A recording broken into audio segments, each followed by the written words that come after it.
You know, when the IGP took office, he started something that a lot of people said, Charlie, this IGP, why is he doing that? You know, he clamped down on some level of lawlessness. Exactly. Especially in the entertainment sector. Mm-hmm. When he took issue with some people who made certain kinds of statements, and he sort of pushed the matter to court, arrested some people, and a lot of people sort of, I don't know how to put it, like people sat up. Yeah. And I don't know if what I'm saying is right, but I feel like with the incidence of indiscipline in secondary schools, today I read a story about the WA Technical Institute student beating up their housemaster. Another student was trying to help the housemaster. 2 students joined to beat him up. The housemaster ended up in hospital. Mm-hmm. You see students rioting and all those things. I think that this Attah-Mensah case, they should make an example of this person. Honestly, I think so, because secondary school students seem to think that once they get into the confines of a school, a different set of rules operate. Because, when they do something bad, it will go to the headmaster. By the time the disciplinary committee, if it even exists at all, or by the time it gets to the district level or whatever, it's long and people are forgotten. So they can do anything, commit heinous crimes, and the long arms of the state will not reach them because they are in school. Because some of the things they do in school, they won't try it in Accra. I mean, do you understand? To use somebody's head to hit the bed, you won't go and try it in a normal society. You only do that because you are in the confines of a school. So I think the Attorney General should use it as a test case and also an example. I think that they should make an example of this particular incident and prosecute the culprit so that other bullies will see and learn from it. That the things they do in school in the name of Homo's Night, in the name of it's a tradition, in the name of we are students, those things will come to an end, or at least it will serve as a deterrent. Because, of course, punishment has many purposes. One purpose is to reform. But I think that in this case, we should emphasize the deterrent angle of the punishment because of the uproar and the very graphic nature of that video. And I'm sure you know the judiciary, they are minded in giving punishment. They are able to say, look, because what you've done is so grievous and because we want to prevent others from doing it, we are going to punish you so that others will learn sense. And I think this is a very, very good opportunity. So I want to tell the AG that I should continue.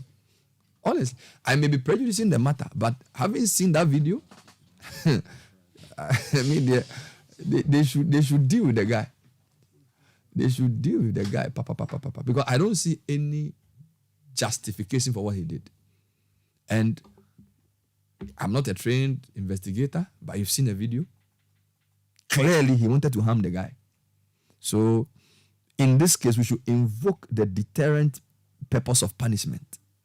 And then whatever they do to him in court, what is done, they should let it be on the front pages so that all secondary school bullies will see it. That fooling, they are fooling in the school. In the name of, Charlie, we have written exams, we are in Form 3. We are leaving school. No, Sky, when I was in secondary school, when your head teacher comes, we can be talking in assembly hall. When A.A. Akwaku steps into the assembly hall, everybody keeps quiet. In other instances, we even stand up. Secondary school is not just meant for academic knowledge. That is where discipline begins. Discipline. When you don't tuck in, at least in my time, if you are not well dressed, you can be punished. Yeah, if you are wearing niqab. Yes. You can't even wear niqab. A certain condition. You can't wear sandals with socks. Yeah. There are so many things you can't do. They just, that's for me, the benefit I got from the school, learning how to do certain things. Iron, use fork and knife, iron your shirt well, wash, weed. I learned how to weed to the ground in precept. As in, you weed it, so they give you like a portion of the school pack. Yeah. And you weed it, and it's like you've weed it till like it's clean. And they'll come and check. Those are the valuable lessons. Because, Sky, I can sit at home and learn maths. Keeping time. School gathering. laying your bed, bathing, washing toilet. We learned all those things. So we can't have secondary school students thinking that because they are in secondary school, they become a law unto themselves. Do you get me? And there's the long arms of the state within what is allowable by law, whether using the juvenile system or whatever system, has to get to that school and deal with that boy. Not because he's the worst person in the world, but because we want other students watching in all the secondary schools in Ghana to know that anything they do to a junior, a colleague, or a teacher is no longer allowed because they are in secondary school. The long arms of the state will get them. And if it will take media coverage to make it happen, I will support it. Because yesterday, when they were showing the news and they even showed the video, I couldn't. You cringe. Yeah, it's like, how? If this person is not 18, it's even worse. Yes, because if you see, you are talking about wickedness. If he's an adult, you can understand that adults are. If this guy is a juvenile and is this wicked, what kind of adult will he become? And how? The other question, when we're in school, they said, don't just go through the school, let the school go through you. That's what they used to tell us. All right. So when you see somebody who's gone through a certain school for a number of years, of course, this time 3 years is not enough for a school to go through a person. Okay, because 6 years was 7 years, but fine. The students are many, so maybe it may not be easy for the school to go through them. But this one, we shouldn't allow it. No. It is egregious, and it has to be. There has to be an example made of him. Yes. They should make an example of him so that his peers in other secondary schools, his relatives in terms of bullies around, will know that that type of life will not be tolerated by the state. And a state that cannot enforce its own laws is no state at all. So the more I see the video, the more angry I become. Now if you say, I do yawa. So you know that what you were doing was wrong. If this guy is not 18, I think it's even worse. Because if he's 18, he's an adult. Adults there will know. If he's a 17 or 16-year-old boy, no. So AG, you have go for him. And when you finish, put it on graphic front page. Oh yeah. Yeah. Which one? When they finish the investigation and they take him to court, whether it's juvenile court, juvenile, whatever court, they should deal with him. I drew your attention to the restriction imposed by the law much earlier. So if indeed he is a child, under the Act, yes, there is a restriction on publication. For the purposes of our it's a 17-year-old a child, 16-year child. I said juvenile. Juvenile. So someone. So 0 to 12 is child. 12 to 17 is something. No. Under our law, if you move right up 18 to 18 below, that's right, you are a child. But a person who is 11 years or 10, technically speaking, is not considered, or down to 1 year, whatever, 1 year, is not considered capable of committing a crime. So that one is clear. So you can reasonably commit a crime. But so you remember the boys who killed a boy for ritual something ritual at some caricatures area where I didn't know if you were here.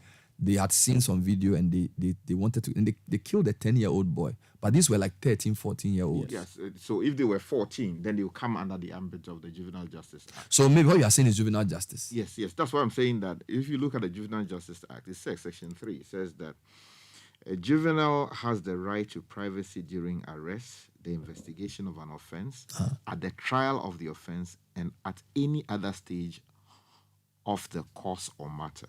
So we shouldn't put him on the front page. Let me proceed. And subsection 2 says the person shall not in the course of arrest, investigation, or trial of an offense connected with a juvenile or at any other stage of the course or matter release any information for publication that may lead to the identification of the juvenile. Subsection 3 says any person who contravenes subsection 2 commits an offense and is liable on summary conviction to a fine not exceeding 250 penalty units or to a term of imprisonment not exceeding 12 months. Which law are you reading? Or both. This is the Juvenile Justice Act. So I take that back. But how? Okay, so help me now. How do you? Now I need your help because now you are stopping me. How do you achieve the deterrent value of punishment without violating what you've read? Because you have said we cannot publicize his trial. Yeah. We cannot put his face on the newspapers. I'm not saying we should do that. But I'm also saying that there's a certain role punishment plays in making people conform to what is a norm. And we are saying that the culture of bullying has many, many solutions, not just the court case. But there's also a chance when you have a high-profile case, it can help to send a signal to other types of people. Okay, so how do we achieve that benefit of punishment? That's why, Sky, when you were in secondary school, why do they give you lashes in front of everybody? Do you know? It's not as if the headmaster needs the power of the assembly to lash people. But sometimes he wants, for example, I was in secondary school, there was a day they came to do some lashes in the dining hall. Because the thing the guys had done was so egregious. So they wanted to show that if you do this will happen to you. So it's not like they want to disgrace the guy. Maybe they want to. But as a Form 2 boy seeing my mates being given 12 lashes in front of the whole as the dining hall, it put a bit of fear in me that I won't break bounds. Do you understand?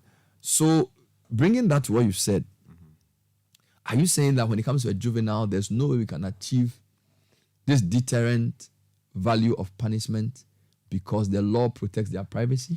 You see, generally the public policy position is that people of that age are still developing. They're trying to find their feet, identify themselves, and finding fairly difficult trying to distinguish between what is right and wrong. And they have a whole life ahead of them.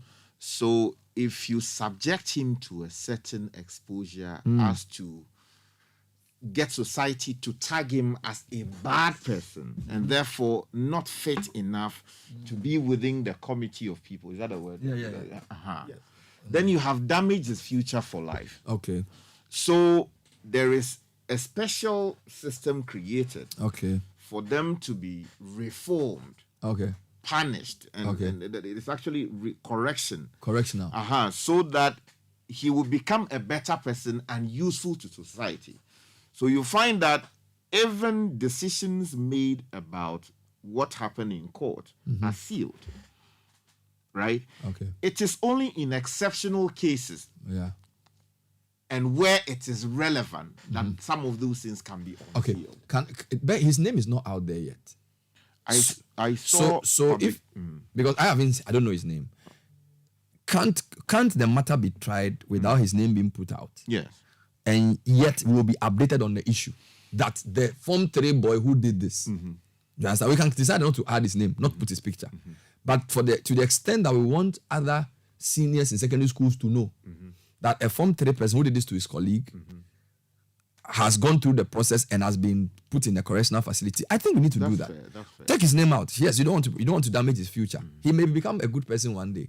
But I feel like this is such a good opportunity to lay down a marker, because from the reports we got yesterday and from the calls we got, there's a lot of indiscipline, hooliganism, tomfoolery, and wickedness happening in our secondary schools in the name of bullying, tradition, and all those things, right? So, it seems as if the GES system has emasculated the head teachers. So head teachers don't really have a way out. So I am happy that the AG has stepped in. I'm sure he will look at the relevant laws. He will obviously read the law you have read after the police forward whatever docket to him. But I believe that the reason this was swiftly reacted to was because of the public interest. Okay. Yes. So I have no doubt that we've not had the last of this. And I'm sure that yes, they may protect the guy's reputation or identity or whatever you call it, but still we have to know the logical conclusion of the matter. We have to. Yes, of course. I mean, ultimately, you see, the interesting thing about the juvenile justice system is that when these things are going on, only certain categories of people are allowed into the courtroom. And the setting is not also the formal court system as you know it. So these are plainclothes policemen. Yeah. The magistrate who is sitting on the matter, would not be clothed in. So they temper it. They don't want it to be too intimidating. As to, because it can scar the child. No, I agree with you. But Sky, you see, this we are pushing. I agree that everybody has rights. But when you do certain things, you also need to agree that some of your rights have been taken away by your choice of actions.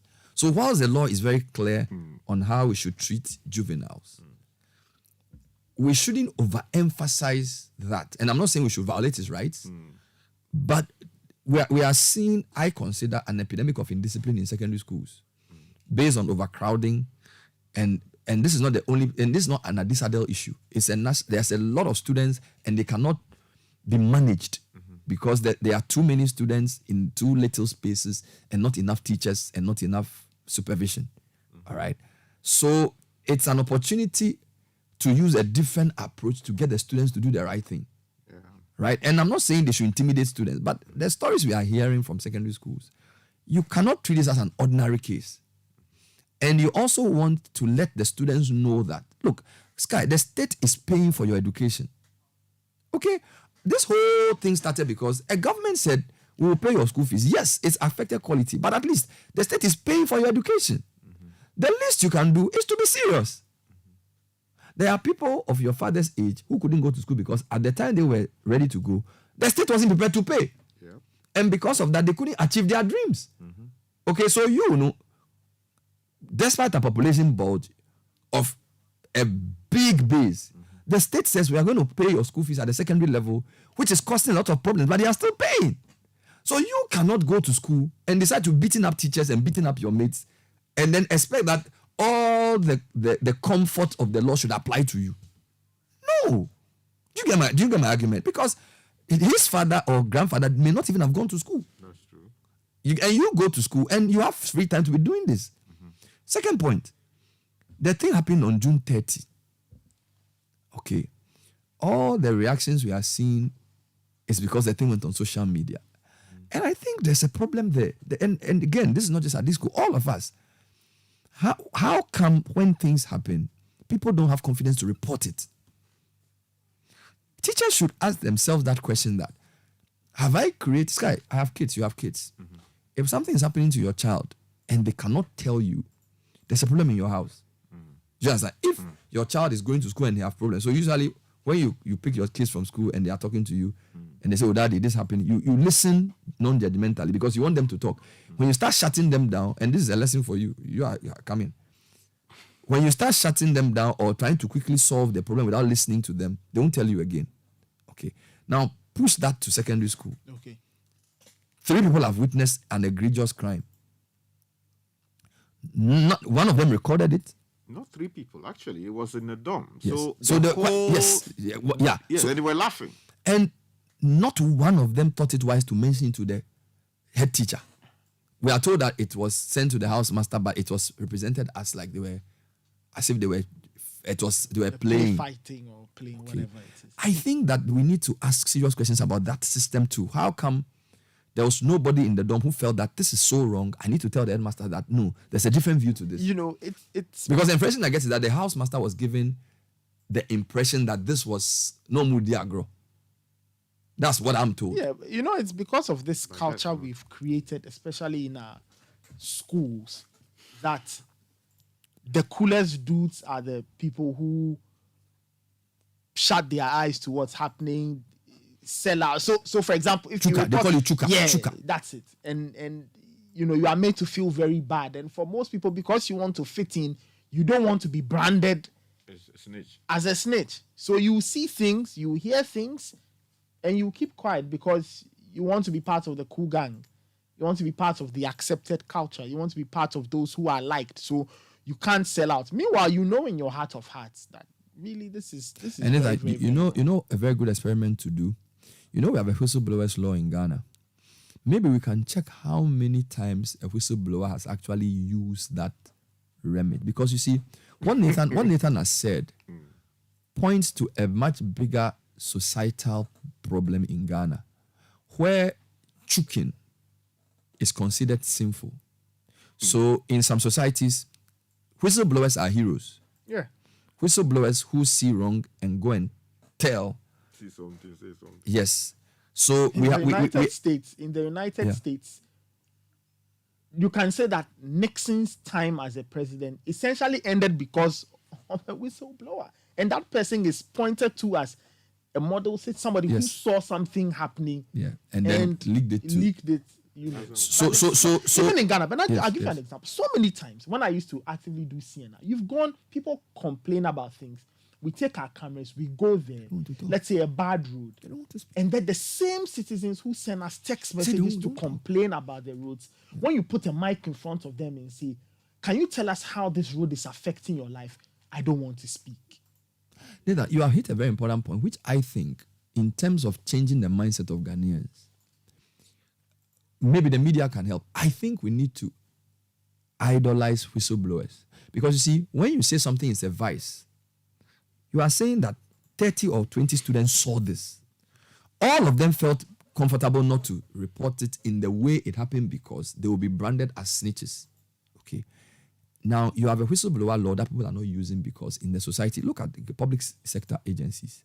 A lot of bad things happen, but rarely do people go actually to choke because they feel the system will not protect them. So there are two angles to this. There's the cultural angle of people feeling that choking is a bad thing. And then there's the institutional angle of when people choke, institutions don't come and support them.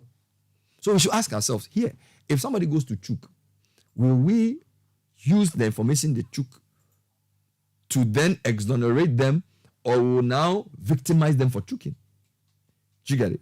So, and I think that it's easy to point fingers at the boys in the dorm, but let's put the camera on ourselves as Ghanaians and ask ourselves, let's be very honest with ourselves. How many times have we seen something happen? Sky, have you noticed that sometimes we are reading the Ghanaian Times, page 3? A lot of good stories come because somebody saw something wrong and went to tell the police. You know, there was a story we discussed on the Citi Breakfast Show some time ago of some guy who saw something that he went to then tell the police about somebody. In fact, I've listened to DJ, what's his name? Traffic Avenue. Jingle and Lourdes, where they said if you see your friend's partner cheating, will you tell your friend? Sky, this was like 2 weeks ago. Is it your business? I think 90, I may be wrong here, I think 90% of the callers said they won't tell. Yeah, it's not your business. Think about that a bit more carefully. No, seriously, I mean, it's not your business. Think about it a bit more carefully. It's not your business. Because Sky, you see, Sky, they said, you see, whose interest do you have at heart? If the person is your true friend, let's push it a bit, your true friend, and you notice that somebody close to them is doing them evil. Okay. Now, the fact that you want to help your friend, you may not go and just say, hey, I've seen your wife cheating. But if you like your friend, you can't just keep quiet. There are things you can do. So let's assume you don't want to be seen because you think it's a delicate situation between husband and wife, and you don't want to be seen as breaking a marriage. Good. But if you really, really love your friend, there are some things you will do beyond saying it's not my business. Like what? Oh, you can drop hints, or you can give him leads, because you see. You are saying you don't want your friend, you don't want to be seen, or you don't want to come between two people. But in this hypothetical case, there's always somebody between them. The man is cheating. And then? Okay, or the woman is cheating. So if your friend knows and wants to live with it, it's not your business. Do you understand what I'm saying? If your friend knows and have no problem, but you have a responsibility as a friend to make sure they know.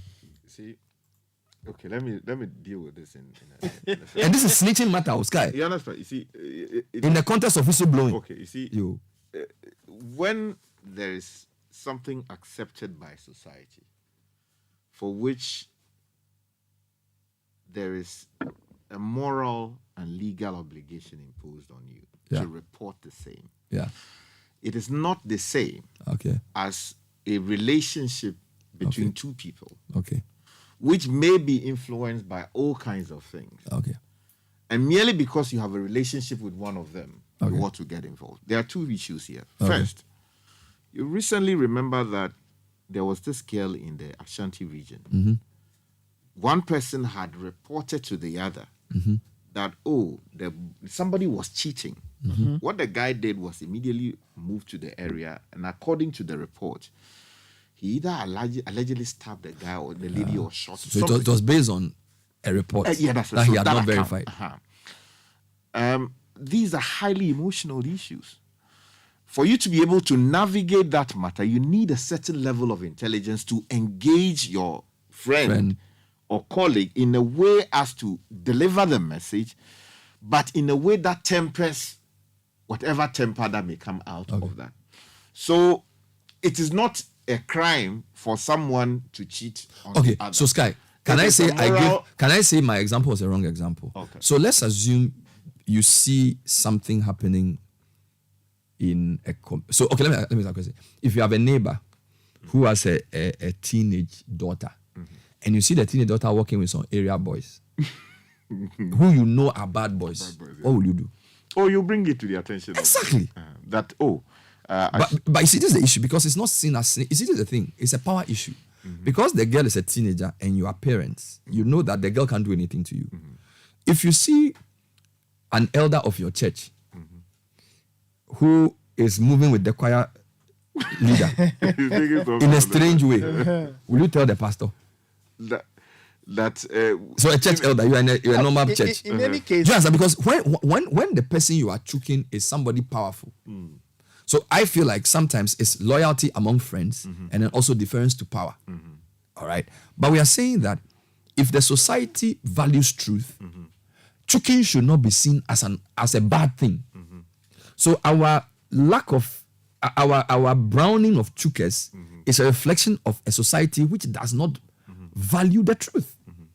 So my marriage cheating example is a bit some way. And I think we can stretch valuing the truth to also mean protecting the identities of the people who volunteer to give us information. Right? That's within the scope of the witness protection. That is yes, of course. But Sky, those things they don't work in Ghana. But Sky, people tell me that that's the problem. People tell me that they have seen something happening and they don't want to go and tell the police because, like, some guy said, he saw some people in some house and he thinks that they are doing fraud, but he's afraid. So we should call the police. He doesn't want to get involved. Do you get it? Now, it means he doesn't even trust the police. That maybe the police is in cahoots with them. So if you go to tell the police that Charlie, there are some guys doing some fraud in my area, yes. the police will say, "As our guy no driving a red car, no, go to him." So you see, there's an institutional part of this, but I feel like culture is strong, and the cultural part is stronger than the institutional part, because the cultural part is what we've told. The fact that if you are in secondary school, Sky, among boys, chuka is a very negative thing. Yeah. I mean, if you are chisel, like what are the sins of being in secondary school as a boy? Say you are chisel. You are okay. They say you the rush.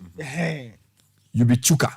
Chuka, they are the bad thing, and chisel is some way because most people are chisel anyway. Yeah, but if they say you were chuka, it's almost like you cannot be trusted. Yeah. You know, and I'm saying that it's a very negative consequence of the culture in our society. And I think it even starts in the secondary school system. Because this word, the word chuka itself is a secondary school word. It's not, it's a pidgin English balance. Yeah. We don't use it in our normal, we only use it in the context of secondary school. In the drug world, it's snitch. So the secondary school culture in Ghana, which can allow 12 or 15 boys to see such a thing, and from nobody says anything. From June 30 to 20-something July. Let's take a break. But I think about it. And I think that if we don't agree that there are certain cultures we've accepted as Ghanaians which is undermining our development, I think we can't make progress. Which is why I'm coming back to what the AG should do with this. This is a good opportunity to right a lot of wrongs. I'm telling you. It's not an ordinary case. It's not. Getting a very interesting group of comments about wrestling. So people are saying that, or some people are saying that the chokehold and the whole thing is a move the boy obviously saw from WWE, which you know you must watch with parental guidance, because when you watch wrestling, that's the type of thing they do in WWE, which if somebody watches and you know, because I mean, wrestling is from what I'm told, is make believe. Yes, scripted. Because the way they throw the people on the ground and the way they hit their head against things, and they don't seem to get hurt. You know what I'm saying? You cannot. If somebody watches and a person is not properly. But they even say it, that don't try this. Well, wrestling is done by pros who know what they are doing. And every now and again, things go wrong and there are injuries. So they state those things clearly in the adverts. All right. Okay, so what I'm trying to get at is two things. The concept of chuka in Ghana, how do we do away with it? Because I think you and I agree that it's not a good concept, in the sense that chuka gives a bad name to the person who's standing up for the right and protects those who are wrong. Do you get me? So when they say you were a chuka in Ghana, it means that you went to report to an authority a wrongdoing where people have solidarized to keep it quiet. So whether they're a group of friends in secondary school or a group of drug dealers or whatever. All right. Now, I don't know, those who have traveled abroad, let me know other cultures, whether there's a similar word. You said there's snitch. You said. Now, how do we change that mindset of choking? Because apart from the cruelty the boy exhibited, the silence of the others who watched it is clearly symptomatic of a certain choking fear. All right. So I want listeners to tell us how we should treat this choking thing. All right. Now, I want to go back to choking. Okay. All right. The words of Yanara Assassini, the song Ifimamu wrote, speaks about but there are some behavioral issues he raises in the song, which I think we have to mainstream. But I really want listeners to tell me, how can we reverse this choking thing? Because in my view, it's a problem, because corruption, we can't fight corruption with a mindset that if you report evil, you're a chuka. Or if you go and tell on somebody doing wrong, you're a bad person. All right? What is the best way to do this? I do agree there's an institutional angle, but there's also a deeply rooted behavioral, cultural angle, which I suspect secondary schools have a lot to do with.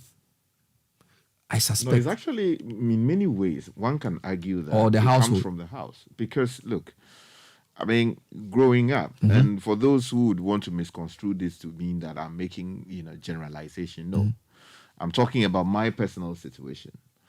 When you are seeing something, or you were seeing something in the house, and then maybe your dad was coming or mom was coming, and then you reported it, either your aunties will shut you down, or your closest relations will say no. You're talking about in a broad family context. Yeah, you lived in a family house. So your dad is out of the house. Somebody breaks a big glass and they want to sweep it and cover it quietly. That's right. You want to tell daddy. Your cousins, your aunties are saying why? They will shut you down. So, it happens regularly. Yeah, consistently. So, so they repeat it, which is to say that someone who tells on others is going to break a house. Yes, because, things, and there may be a reason behind it, because sometimes it becomes a fight between the husband and the wife, because, somebody came to the house and then, the child says that, one uncle came here, when in fact the uncle is not exactly an uncle but something else. Do you understand? So when children growing up are told these things repeatedly, then they are stopped from, if you like, becoming dutiful citizens in the future. Fantastic point. But again, I go back to what, so I was giving an example. So you have boys, sons, or your kids. Then they go out and one of them misbehaves. And then one of them says, Daddy, when we went out today, Kofi insulted the teacher. They say, oh, Kofi, why are you telling me? Now, what you do as a parent will let the one who is reporting know whether that's a good thing to do or not. But I agree with you that in a lot of cases, the siblings would start isolating the chuka and say, we won't go with you out again, because when something happens, you will tell daddy. Now, I think that as the parent, you must create an environment where whoever the so-called chuka is feels confident in talking to you. And the action you take doesn't necessarily further divide them, but lets them know that the thing he is doing is actually the right thing. And you expect them to also do the same. It will take time to do this. Second, our kids must be trained out. Even in a secondary school environment, you go to boarding house, you should be the one who should chook. And that popularity is not necessarily what you should be looking for. I know it's tough because, from age 8 all the way to like 17, peer conformity is very important to children. That's why sometimes they don't even want to wear certain clothes. Like, they say they are going to school. One of my boys was reading a book. They call it Hey, Jack. And Hey, Jack, there's a story where Jack is going for a friend's party and they are all supposed to wear costumes. And Jack is wearing a robot costume and he feels that he will look funny, even though his costume is actually the best. So when his mother drops him in his cousin's house, he's so nervous because he's wearing a robot costume and he thinks he'll be the butt of jokes. Rather, everybody's like, Charlie Jack, your outfit is so cool.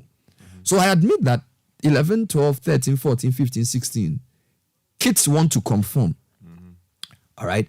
So there's a limit to what you can do, but the home is very powerful, Sky. If you reward choking consistently in your house, your child will be a chuka. And we don't even it's a bad word to use, but my point is that we have to start in the home.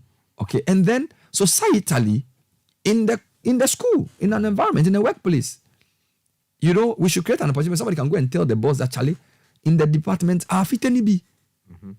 Do you get me? Because if we don't do it that way, we cannot, because it's for the collective interest. And the example you give troubles me because it tells me that our society itself, we value papering over the cracks over solving problems fully. Because the example you gave is these are aunties who are responsible adults. And they are telling a 12-year-old boy that, don't tell your father that this happened because he'll be angry. It is serious. And I feel like we need to accept that it's one of the behaviors we need to change. And I think you can use law to do a lot of things. Law enforcement agencies, again, Sky, you were in the UK. Old woman sitting in the window, proverbial old woman, on the street, sees something going on, picks up a phone, calls the police, and the police will act. And the police will protect the person. So sometimes when we discuss issues and we talk about hard issues in Ghana, we forget that one of the reasons why our development is stifled is that the soft issues they are strongholds. You can change a law like we did this week with the death penalty. But behaviors that have been ingrained in our subconscious mind, it's so tough. I even think we should erase that word from our nomenclature. We should find a way to do it. Choking. Because, Sky, there's a difference between choking and backbiting. Backbiting is me and you day. We are working here. Then when I see some else, I say, Charlie, Sky, these days, the people he's working with some way. These days, the way he's driving his car, some girls are coming, I don't know. That's backbiting. Okay. But if, touch wood, you are doing something wrong, I should be able to tell a higher authority that, Charlie, this party, the thing is doing, you have to stop him. So listeners, please don't confuse. We are not saying become a backbiter. As in, when somebody is not there, then you... that's not what we are saying. But we are saying that if people don't have the moral courage to speak up for the truth in our homes, in our workplaces, in our churches, in our country, we are not building the right society. So as a father, you must make sure that your house is a house where people can speak the truth. As a MD, you must make sure your company is a place where people can speak the truth. And we in media, we the police and all these guys in the public space who are supposedly standing up for the right thing. Nathan's example about nobody having the courage to go and tell, I think is a very, very, very big problem. But what I've tried to do this morning in thinking about the Addis Adult story is twofold. So my initial reaction was that the Attorney General is doing the right thing, and I still believe he's doing the right thing. They should make an example of the guy. But Sky has helped me saying that we should do it within the confines of the law, which I agree. So if it's a juvenile, you can do it without mentioning his name and protect his identity, but still make sure that all secondary school people know that the foolishness has to stop. Good. Second point, Secondary school is not bad. We all went to secondary school. I went to boarding school in Form 2. You went to Akraka. You went to Freetown. You went to Sweat School. We all went to secondary school. And I'm not saying everything about secondary school is bad. But there is something that this story has brought out very strongly. The fact that this happened in June and we only got to know 3.5 weeks later, suggesting that obviously the headmaster was not aware. The only person who was probably aware was the housemaster. And I'm told from the sources that he was told that they were playing, right? So the headmaster didn't know. And this is a very serious thing that's happened in the school, okay? And we're saying that this happened not just 3 people. There were about a few people in the dorm. So how come nobody in the dorm thought it wise to escalate it to a level where it will be dealt with? Could it be that they knew that it happens regularly? Or could it be because they feared that they will be branded as chukers? And this morning we are talking about the concept of a chuka, right? And I was saying that in secondary school, in my experience, of all the vices that a boys' school they will give you, if you are a chuka and you are chisel, no. If you are not good academically, they will help you. Okay? If you like breaking bounds, they will give you fans. If you don't bath, they will just say, oh, Charlie, you, but they don't care. Okay? If you like girls, they will tease you and say you're a hero. But if you chook people, so if you are chisel, because in boys' schools, the culture is sharing. Yes. So if you go to Vandal City as well, they share a lot. So if you are Armstrong, it's on way. All right? But if you are a chuka, dear, it's like something has happened in the hall. We're all quiet. Mr. Dompre comes in. Who did this? He says, if you don't tell, I'll lash everybody. In fact, they will feel proud if all the 15 boys are lashed and the one who did it is protected. So it's solidarity among, and I'm using boys, but I went to a boys' school. But I'm saying that has gotten to a point where in a society now, people feel comfortable in not reporting wrong because they want to belong. They call it peer what? Peer conformity. Wonderful. And I feel we need to put the mirror on ourselves as a society today and deal with it. Baskai, I want you to help me with some of the comments. Okay, so let's read some of the comments. Good morning, Bernard. So me, I never go chook. This is coming in from Dave in Koforidua. This one said, Bernard, a friend saw a man threatening to stab the wife with knife. He called the police hotline to inform them of the happenings. However, the police on the line asked him to give the phone to the man so he speaks with him. Are you serious? Can you imagine? The man won't survive. Okay. The man won't survive it. Okay. Whilst you are looking to scroll through, I want to read. Go on. Okay. So the man, my friend, just apologized to the police for calling in the first place and hanged up. Bernard, the reporting, we can report to, but are the authorities ready to work with the information given to them? Okay, let's go to the next comment. That one is coming actually from Tokonu. From Mamprobi. This one says, hello, City. About 4 years ago, a robbery was committed in my area, and the store owner disclosed the identity of the guys who carried out the robbery to the police. They were arrested and released. Hey. In the evening, they came back and attacked the store owner and shot him. He was hospitalized for 9 months. The question is, how did they get to know that it was the store owner who disclosed the identity of the police? And this is a true story, Philip? Yeah, this from is Botiano. From Philip from Botiano. Charlie, why? This one says, good morning, Bernard. This country, even if you give information to the security agencies, your name will be out there. I was molested in a secondary school to the point that I collapsed. The senior got sacked. And what I went through in my 3 years stay in that school was really, really bad. Green, please try and write longhand, not... he has a lot to say. Yeah. The time is not much. This one says, hello, Bernard. Sometimes being a whistleblower can land you in big trouble. Do you remember a neighbor who choked a fellow neighbor recently to the ECG for illegal connection? Yeah. The ECG official then went and informed this neighbor of what had happened. Yeah. This happened only last month. Yeah, that's right. Somebody said, and this was somebody who called into the show, that somebody was doing illegal connection and he went to tell ECG. And the ECG official, one of them, told the neighbor that Charlie Onye. That's the word. Onye. How? I mean, how does an official do this? That's the issue. They do it all the time. Oh.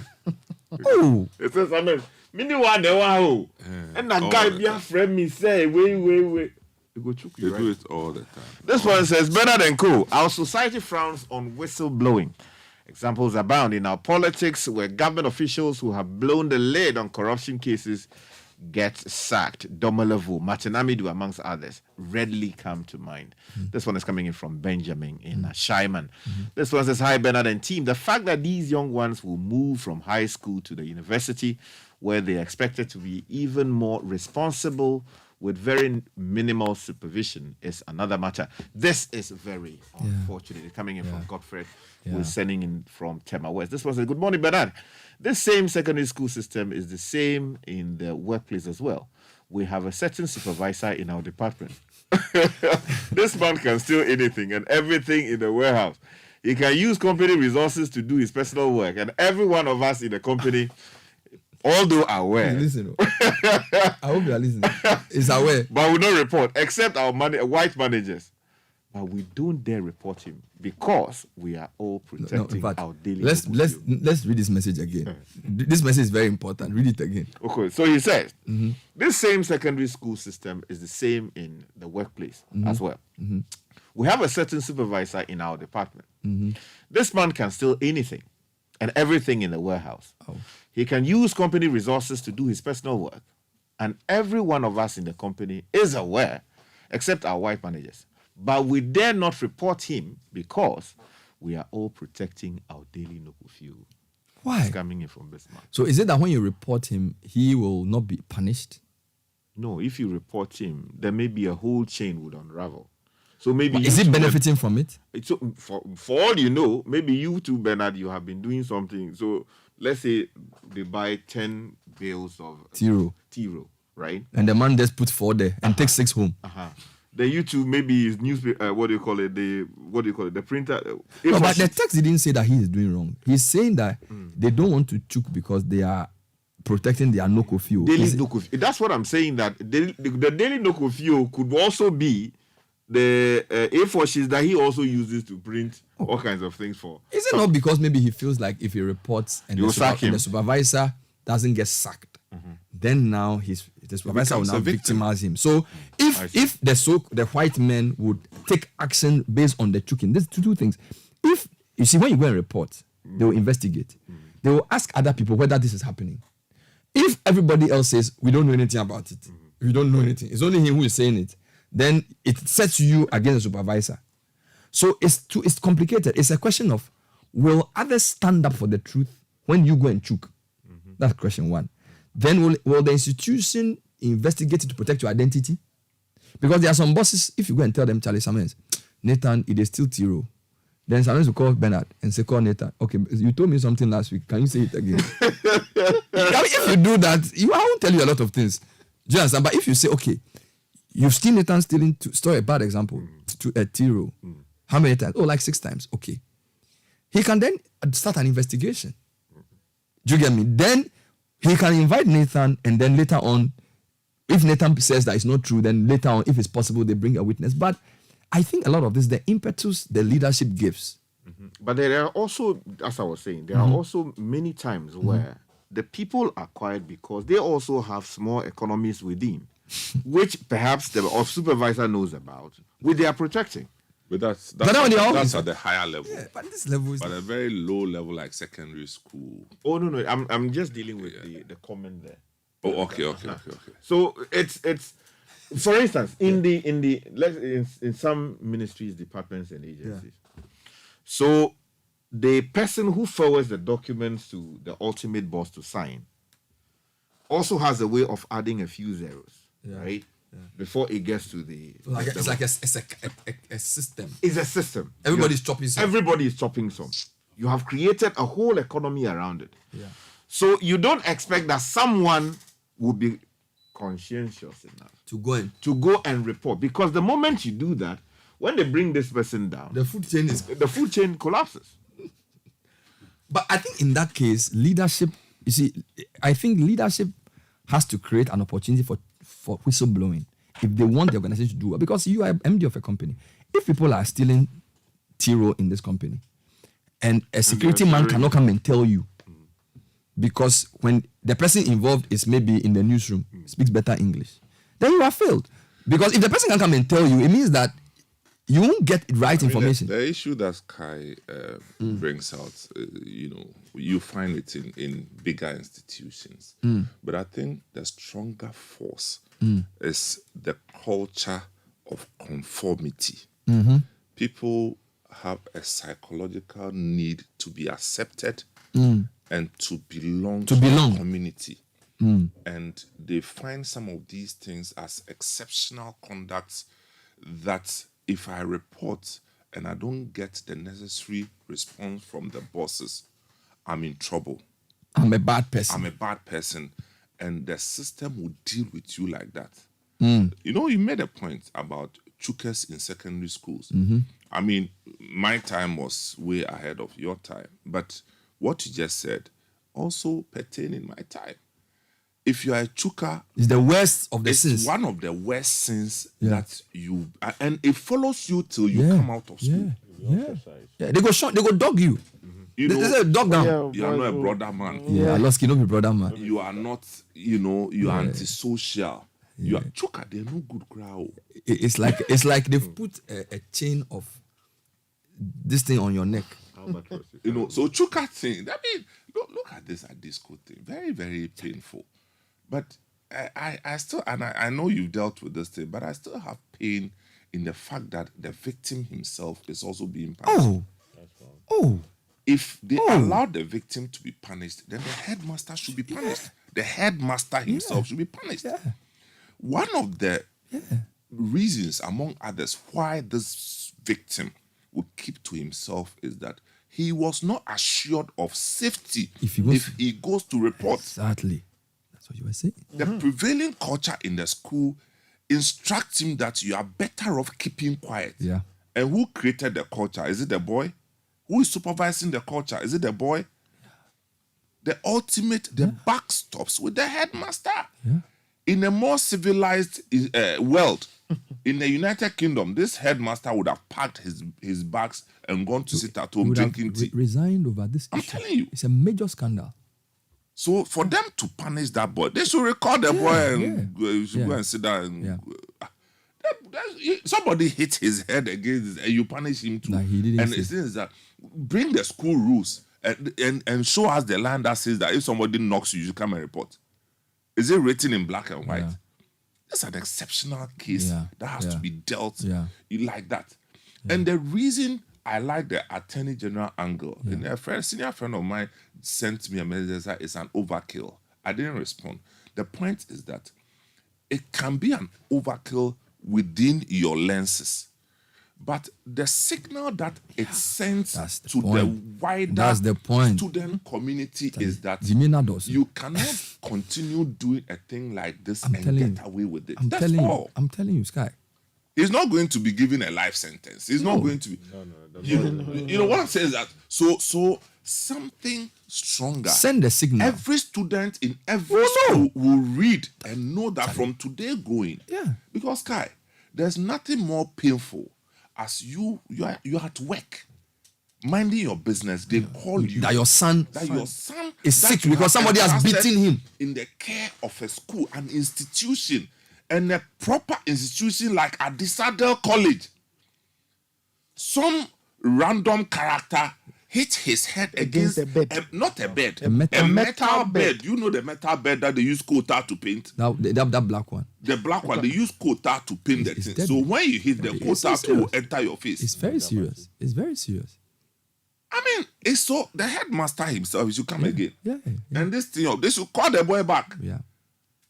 And then there are so many other angles to this story around yesterday, a parent sent a message and said that and this is a different one, not the one I interviewed, that something happened to his son, and then they say if you don't come for your son, they will kill him.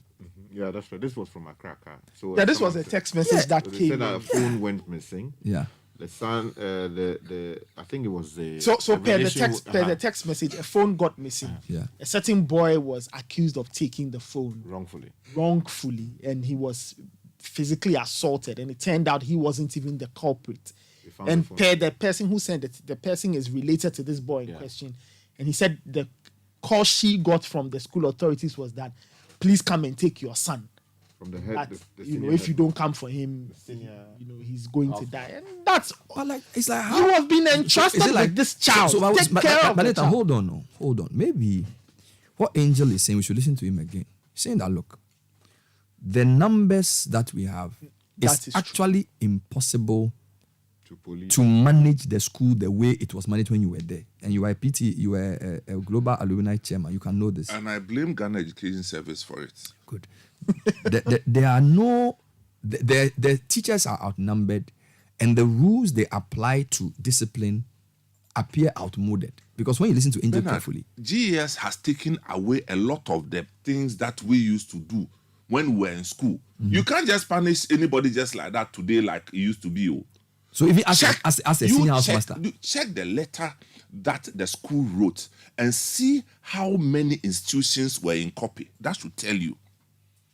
So you mean the headmaster doesn't have the power to do anything? You can't punish just like that like before. This is Angel suggested that in his submission yesterday. And it flows from a certain thinking that you are abusing someone else's child. Mm-hmm.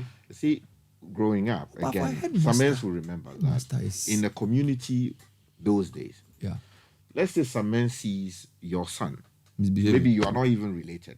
Misbehaving, or he knows you misbehaving in town. You catch him, lash him properly, send him and to then father. pull him, bring it to you.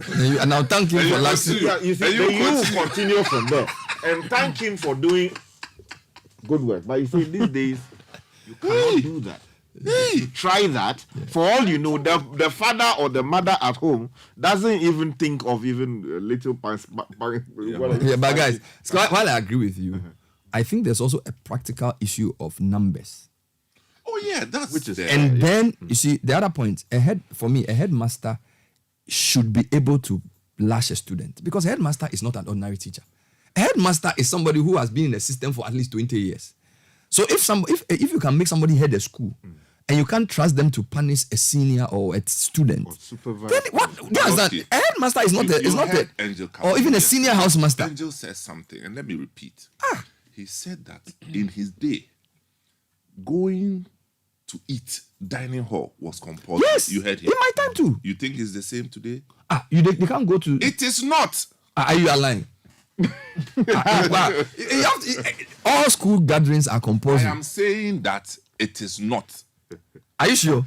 The food is not even enough. So for the headmaster, if you are not going, it's all the better. It is all the better for them. So how do they manage where we are? Go to the schools. Now you have spots, eating spots, where during meals time, there are others who are a bit well-to-do, who have a habit of buying from outside. At dining hall time. I am telling you, la.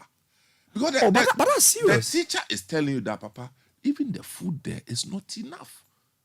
No, but that's serious. Guess what? On the average, how many people are in a boarding house in Presec? Okay, so that's a good question. Not less than 5,000. The whole school is 5,400. Okay. At every particular time, there are about 3,000 students in the school because of the in, out, in. Okay. So about 3,200. Good. Probably in all the right. school. Yes. And they have to cook. And the borders are about 80%. Yes, they have to cook for 3,000 people morning, afternoon, evening. Yes. And it's enough. No, they can't. It's true. I'm saying that the headmasters will not admit the food will not be enough. That's why they turn a blind eye to this thing. So missing school gathering is no longer. Yes, a lot of these things. But something, because in secondary school, one of the ways in which you manage the numbers is school gatherings. So if you are late for service, if you are late for any school gathering, or if you are absent from a school gathering, because they can even do roll call. So like sometimes when we are in the school and they do the dining hall, they can do. In fact, the worst day for you if they do a roll call in dining hall and you are not there, and you don't have a legitimate reason. Okay, so if you are saying that you can't even do roll call these days, Papa, the thing has gotten out of hand. But I'm saying that GES should review their stance on the discipline to match the needs of the time. Yes, because you see, because the numbers, we have outgrown ourselves in the numbers. Some of these bring opportunity to paint a bigger picture of discipline. That this is how things are done if you want to belong to this school. The numbers are huge, okay? But we also know that there are certain things that you cannot get away with when you get to certain schools, don't we? Yes. Yes. We also know, even within the schools, we know that as for this teacher, you can't mess with him in his class, don't we? Charlie. So we need to review all these things. So beyond the But having said that, some of the teachers are clueless, some of them too are lazy. But what about the point of accommodation for teachers and boarders? Because I went to some school and I saw Sky. The whole school has like 15 bungalows. If you have a school of 5,000 people and you have 15 bungalows, it means that maybe 12 or 13 teachers can be in school at the same time because some of the bungalows are workers. I mean, if you have 13 teachers for a school of 5,000, what's the ratio? How are you going to manage? How are you even going to check what's happening in the dorm? You know, so there's, Angel says something that I think we should really think about. It says the NAGRAT, the NAT and Co. want the discussion about free SHS to be taken away from the politicians. Because, and they want the government to review it because nobody can touch it. Politically, it's become a poison chalice. So the teacher unions want to talk to this government, which is implementing the free SHS, to review it themselves. Because that's the best chance for it to be safe. Because if another government comes and touches free SHS, it becomes another issue. So, and I'm happy that Thomas Musa, Angel Kabonu, and all these people are coming together to say that. In fact, they said they are using their anniversary to call for review of free SHS to manage it better. Because, again, one of the reasons why we couldn't do anything when you were in the dorm was that Mr. Autry or who was my housemaster? Mr. Alote. Mr. Okaya Alote. They can come in at any time. Sometimes they come in the night. Sometimes they can just show up at night. Do you get me? If the light is on, lights out 9 o'clock. 9:30 is 9:30. If 9:30 the light is still on, Mr. Dompre will call from house 8. House 3, what are you people doing? Do you get it? And there was fear. And he will groove you, as they call it. I don't know what the language you use when they lash you. What's the English word for lashing in your time? But they go groove you. They groove. Charlie, he groove arm, But so now they don't even groove the students. Huh? Can the teacher groove you? No, you can't. It is only in a number of the remote schools. Sunday Kote, You can't who is our anybody. senior housemaster, came to my class, I think 282. And then he says, who is the class prefect? He mentioned. Who is the senior on duty? He mentioned. What is this? We have swept and packed the rubbish in front of the class. Tell the groovy. Give that one. No, you can't do that. Groove. Like 6 glasses. Hot. And everybody sat up. Mr. Kote. If you have 3,000 students, 3,000 boarders, and you have less than 30 teachers living one to 100, as I'm dealing with in my Swiss school. Oh, you have 1 to 100.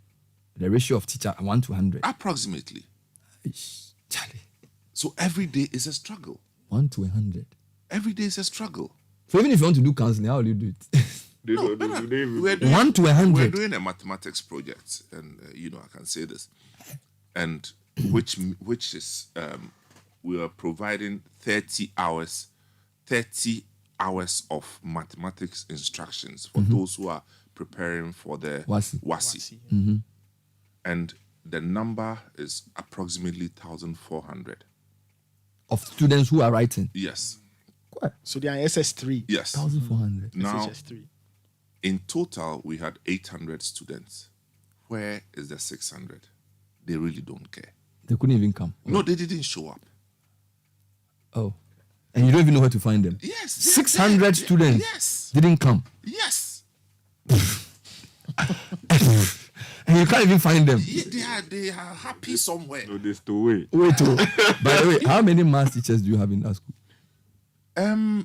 I don't have the count, but what we did was we brought all students to come and help, who are maths teachers to come in other secondary schools, come and do the clinic, and then we put them together. So while the maths teachers in the school do their regular mathematics classes, this was a special maths. Saturday, Sunday. There's crash course for them. Saturday, Sunday. So every Saturday from 12 noon to 4. Wow. And then Sunday from 6 to 9 a.m. So this is maths clean for everybody who wants to improve their maths as the WASI is coming. Yes. You are not sure how to address some questions. And so these were volunteers. I mean, people who this is something. This is a real thing we're talking about. No, we just finished. We just finished last week. But you didn't tell me.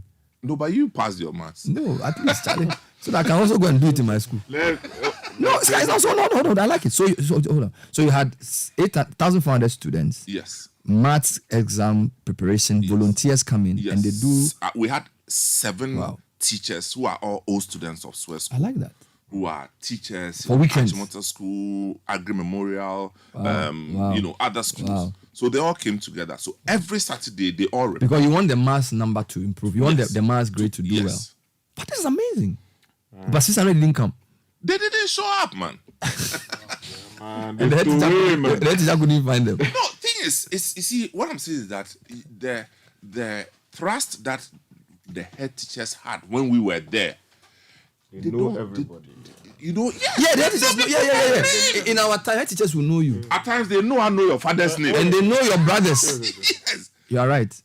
I think, so that's the other point. So it means that right now, you can pass through the school for 3 years and nobody knows you. Nobody knows you. That's dangerous, man. This Adisco thing has brought a bigger issue up. And how we handle it will be very instructive. And it will serve going forward as guideline for how we manage these school communities. It's serious. Let's read a few more comments, Kai, and then we'll wrap this up. Yeah, so this one from Sayam says that during my time in secondary school, and I'm talking about Keta Senior Secondary School in 2004, in Form 2, we had an impromptu test while our teacher briefly stepped up. Now, when he returned, he asked if anyone had copied, and I honestly replied that everyone else had copied except me.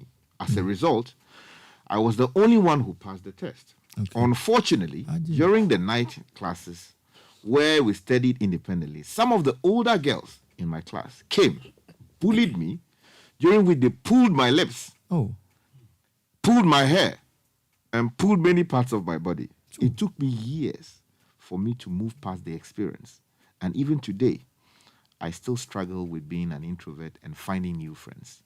This all happened while I was a student at Keta Secondary School. Oh my God. This one says that Ohima is my name, listening in Tema. It says, good morning, Bernard. The bystanders giving funds as the act was being committed deserve more serious punishment than the perpetrator. Their intervention could have averted this whole situation. Beyond meting out punishments, I think we really have to get to the roots. Example, their behavior over the years and what happens in their homes. This one says, good morning, City. In Accra, we had people called SIB. Nathan will know that. Which were like student investigators, but we never knew their identities. Maybe this was under the Freeman years. Okay. Maybe this was... Freeman was way before Nathan. Yeah, that's what I'm saying. But Freeman was a solid man, Charlie. Okay. I interviewed him Sunday. Freeman be deadly. Solid guy. Terror. We need headmasters like Freeman. Freeman left and the late Mrs. Loco. Yes. You know, you have iconic head teachers in Accra who are famous across the region. We can be even years after he left, when he showed up on campus as an older man, he still struck fear into the hearts. But he was a very lovely, simple man, very simple. All secondary schools in Accra, the Accra boys, they see Jama about Freeman. In the water region, Mr. Segmeji Havo. He also had a name among the 30. The man you see is taller than Samens. He said, you know my hand can cover your face. Of blessed memory. Bernard, my childhood friend committed suicide because of saying the truth to his supervisor at fire service training school. And his friends started victimizing him and he could not take it anymore. Ended his life. He's coming in from Favor in Anya. This one says, Bernard, please ask I to help us with this. In some jurisdictions, juveniles are tried as adults depending on the gravity of the offense.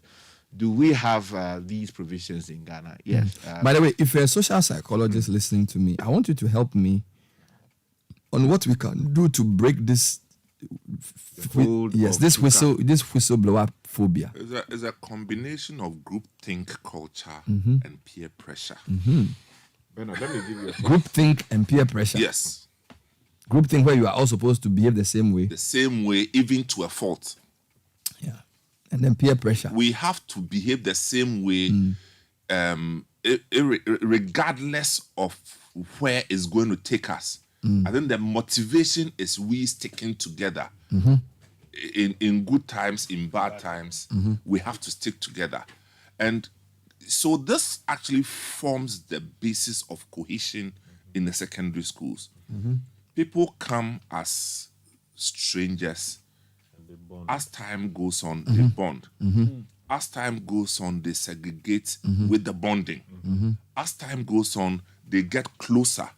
And then they work towards sticking closer. So anything that will stop you from sticking closer, including what we used to call, the chukers, we used to call lapo. You know lapo? Hey. So when they name you lapo in the class, they will dog you. They will dog you with in uppercase. They will dog you. Even when everybody is laughing and you laugh some, everybody will squeeze their face. Yeah, it's true. It's true. But we need a solution, and I think that at least admitting that it's a problem in society is good enough. But social psychology, let us know what we need to do. Good morning, Bernard and team. The issue with whistleblowing is in our society some way. There are people selling and smoking weed in my area. When you report them to the police, these same policemen will tell these weed smokers who came to report them. So we don't report them anymore. So the police, what do they want? And our area is gradually becoming on the... So police, what do they want? This is from community one. I won't mention your name. Are a reflection of the society that we are all part of. But not all police. No. I'm saying that the police as an institution, they are a reflection of who we are. What has the police done so wrong that you don't find in the church? In the church. But they the choking they do there. Go to church. Associate pastors are choking other people. No, you mean they are. What do you mean? We are talking about choking to the pastor. No, but we are saying choking is good.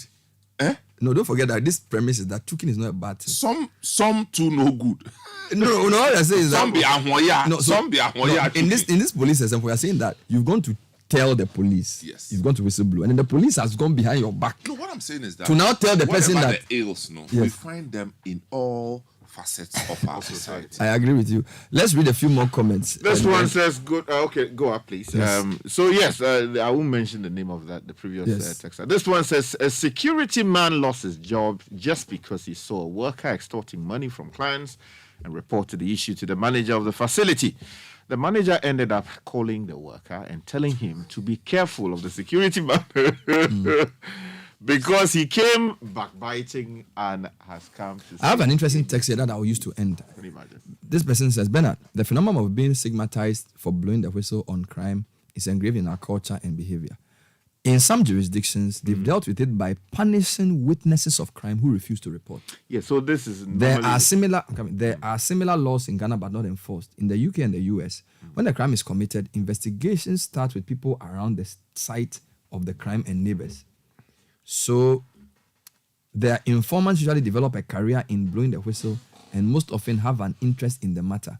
The whistleblower is fighting wrongdoing. So I think it's an interesting angle that if the law says you've seen something, like this, see something, say something, you are enjoined as a citizen to say. Do you know that our constitution has a provision on what the duties of a citizen are? It includes things like that. But you see, it is different writing something in a book, which is the basic law of the land. It is another thing altogether. Enforcing it. And then it is another thing altogether, society coalescing against a certain culture that says that Saklisasa is wrong or choking is wrong. And therefore, if you are seen to be within the brotherhood and you are identified as always snitching, Charlie, either they will put you down or they will maroon you. All right. And if you have any article or any suggestions about how to change this very toxic culture of victimizing whistleblowers. I'm interested in it.